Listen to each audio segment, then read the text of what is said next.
जय श्री कृष्ण।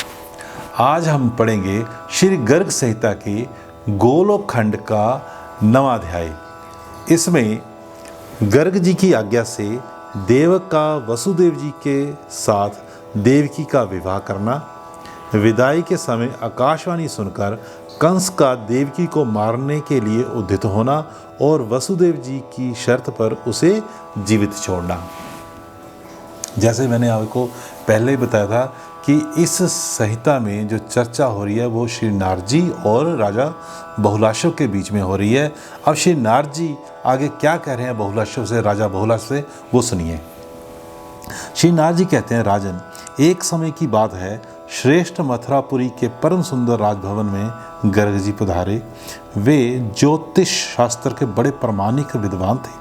संपूर्ण श्रेष्ठ जादुओं ने शूरसेन की इच्छा से उन्हें अपने पुरोहित के पद पर प्रतिष्ठित किया था। मथुरा के उस राजभवन में सोने के किवाड़ लगे थे। उन किवाड़ों में हीरे भी जड़े गए थे। राजद्वार पर बड़े बड़े गजराज झूमते थे। उनके मस्तक पर झुंड के झुंड भौरे आते और उन हाथियों के बड़े बड़े कानों से आहत होकर गुंजार करते हुए उड़ जाते थे। इस प्रकार वह राजद्वार उन भ्रमरों के नाद से कोलाहल पूर्ण हो रहा था। गजराजों के गंडस्थल से निर्झर की भांति झरते हुए मद की धारा से वह स्थान समावृत था। अनेक मंडप समूह उस राज मंदिर की शोभा बढ़ाते थे। बड़े बड़े उद्भट वीर कवच, धनुष, डाल और तलवार धारण किए राजभवन की सुरक्षा में तत्पर थे। रथ, हाथी, घोड़े और पैदल इस चातुरंगिणी सेना तथा मांडलिकों की मंडली द्वारा भी वह राज मंदिर सुरक्षित था। ये जो चर्चा हो रही है ये कहाँ की हो रही है? मथुरापुरी के परम सुंदर राजभवन की, मथुरा के राजभवन की चर्चा हो रही है। जी, मुनिवर गर्ग ने उस राजभवन में प्रवेश करके इंद्र के सुदृष्ट, उत्तम और ऊंचे सिंहासन पर विराजमान राजा उग्रसेन को देखा। अक्रूर, देवक तथा कंस उनकी सेवा में खड़े थे और राजा छत्र चंदोवे से सुशोभित थे। उन पर चंवर डुलाए जा रहे थे। मुनि को उपस्थित देख राजा उग्रसेन सहसा सिंहासन से उठकर खड़े हो गए। उन्होंने अनन्य यादवों के साथ उन्हें प्रणाम किया और सुभद्र पीठ पर बैठाकर उनकी सम्यक प्रकार से पूजा की। फिर स्तुति और परिक्रमा करके वे उनके सामने विनीत भाव से खड़े हो गए। गर्ग मुनि ने राजा को आशीर्वाद देकर समस्त राज परिवार का कुशल मंगल पूछा। फिर उन महामना महर्षि ने नीतिवेता यदुश्रेष्ठ देवक से कहा। श्री गर्ग जी बोले, राजन, मैंने बहुत दिनों तक इधर उधर ढूंढा और सोचा विचारा है। मेरी दृष्टि में वसुदेव जी को छोड़कर भूमंडल के नरेशों में दूसरा कोई देवकी के योग्य वर नहीं है। इसलिए नरदेव वसुदेव को ही वर बनाकर उन्हें अपनी पुत्री देवकी सौंप दो और विधि पूर्वक दोनों का विवाह कर दो। जब श्री गर्गाचार्य जी राजभवन में आए, वहाँ पर राजा उग्रसेन से उनकी वार्तालाप हुआ। उन्होंने उनको सलाह दी कि आप अपनी पुत्री देवकी का विवाह वसुदेव जी से कर दीजिए। श्री नारद जी कहते हैं, मिथिलेश्वर, गर्ग जी के उक्त आदेश को ही शिरोधार्य करके समस्त धर्मधारियों में श्रेष्ठ श्री देवक ने सगाई के निश्चय के लिए पान का बीड़ा भेज दिया और गर्ग जी की इच्छा से मंगलाचार का संपादन करके विवाह में वसुदेव वर्ग को अपनी पुत्री अर्पित कर दी। विवाह हो जाने पर विदाई के समय वसुदेव जी घोड़ों से सुशोभित अत्यंत सुंदर रथ पर स्वर्ण निर्मित एवं रत्नमय आभूषणों की शोभा से संपन्न नववधू देवक राजकन्या देवकी के साथ आरूढ़ हुए। वसुदेव के प्रति कंस का बहुत ही स्नेह और कृपा भाव था।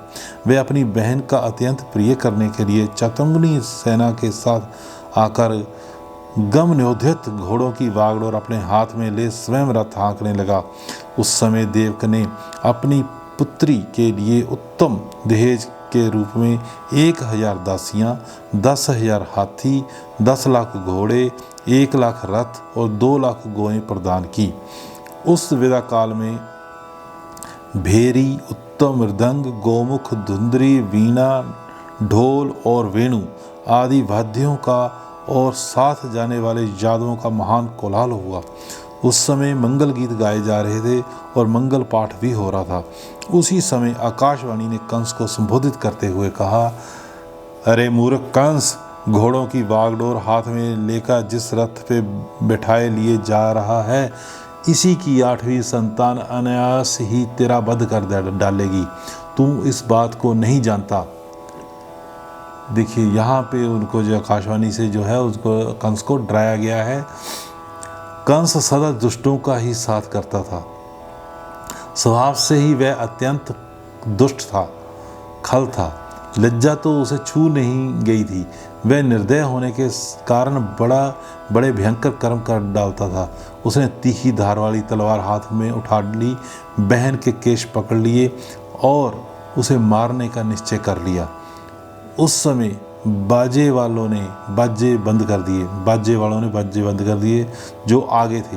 वे चकित होकर पीछे देखने लगे। सबके मुंह पर मुर्दनी छा गई, उदासी छा गई सबके। ऐसी स्थिति में सत्पुरुषों में श्रेष्ठ श्री वसुदेव जी ने कंस से कहा, देखो वो आकाशवाणी हुई, जैसे विदाई का समय था, उस समय जैसे विदा हो रही थी देवकी जी की शादी के बाद, तो आकाशवाणी हुई। आकाशवाणी के बाद उसने कंस को एकदम हुआ कि अच्छा मेरे को मार डालेगा इसका जो इसकी 8वीं संतान। उसने तलवार निकाल ली। तो जैसे आपने देखा कि बारात के आगे क्या वो बजते हैं बाजे वगैरह, तो बाजे वगैरह बजने बंद हो गए और सभी के मुंह पे उदासी सी छा गई। तो ऐसे में उन्होंने जब तलवार निकाल ली कंस ने देवकी जी को मारने के लिए, तब जो वसुदेव जी काफ़ी बुद्धिमान हैं, काफ़ी देखो इसमें लिखा है, ऐसी भी स्थिति सत्पुरुषों में श्रेष्ठ श्री वसुदेव जी ने कंस से कहा। श्री वसुदेव जी बोले, भोजेंद्र, आप इस वंश की कीर्ति का विस्तार करने वाले हैं। भौमासुर, जरासंध, बकासुर, वत्सासुर और बणासुर सभी योद्धा आपसे लड़ने के लिए युद्ध भूमि में आए, किंतु उन्होंने आपकी प्रशंसा ही की। वे ही आप तलवार से बहन का वध करने को कैसे उद्यत हो गए। वकासुर की बहन पूतना आपके पास आकर लड़ने की इच्छा करने लगी, किंतु आपने राजनीति के अनुरूप बर्ताव करने के कारण स्त्री समझकर उसके साथ युद्ध नहीं किया।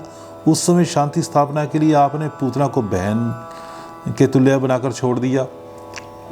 फिर ये तो आपकी साक्षात बहन है, किस विचार से आप इस अनुचित कृत्य में लग गए हो। मथुरा नरेश, यह कन्या यहाँ विवाह के शुभ अवसर पर आई है। आपकी छोटी बहन है, बालिका है, पुत्री के समान दयनीय दया पात्र है। यह सदा आपको सद्भावना प्रदान करती आई है, अतः इसका वध करना आपके लिए कदापि उचित नहीं है। आपकी चित्तवृत्ति तो दीन दुखियों के दुख दूर करने में लगी रहती है। ये वसुदेव जी ने कंस को बोला। अब श्री नारद जी कहते हैं, राजा बहुलाशु से कह रहे हैं, नारद जी, राजन, इस प्रकार वसुदेव जी के समझाने पर भी अत्यंत खल और कुसंगी कंस ने उनकी बात नहीं मानी। तब वसुदेव जी, ये भगवान का विधान है अथवा काल की ऐसी ही गति है, ये समझकर भगवत शरणापन हो पुनः कंस से बोले। श्री वसुदेव जी ने कहा, राजन, इस देवकी से तो आपको कभी भय है नहीं। आकाशवाणी ने जो कुछ कहा है उसके विषय में मेरा विचार सुनिए। मैं इसके गर्भ से उत्पन्न सभी पुत्र आपको दे दूंगा, क्योंकि उन्हीं से आपको भय, अतः व्यथित ना होइए। श्री नारद जी कहते हैं, मिथिलेश, कंस ने वसुदेव जी के निश्चय पूर्वक कहे गए वचन पर विश्वास कर लिया, अतः उनकी प्रशंसा करके वह उसी क्षण घर को चला गया। इधर वसुदेव जी भी भयभीत हो देवकी के साथ अपने भवन को पधारे। इस प्रकार श्री गर्ग संहिता में गोलोक खंड के अंतर्गत नारद बहुलाशु संवाद में वसुदेव के विवाह का वर्णन नामक 9वां अध्याय पूरा हुआ। जय श्री कृष्ण। तो देखिए, इस अध्याय में आपने वसुदेव देवकी के विवाह का वर्णन सुना, कैसे विवाह के बाद आकाशवाणी हुई और जो कंस अपनी बहन देवकी को इतना प्यार करता था, वे उस आकाशवाणी के बाद उसे मारने के लिए दौड़ पड़ा, अपनी तलवार निकाल ली। वे तो वसुदेव जी काफ़ी बुद्धिमान थे, उन्होंने उसको समझाया कि आपको डर तो इसकी संतान से है, 8वीं संतान से है, आपकी बहन की 8वीं संतान से, इससे तो डर ही नहीं है। तब उनकी बातों में आकर कंस ने उन्हें छोड़ दिया। जय श्री कृष्ण।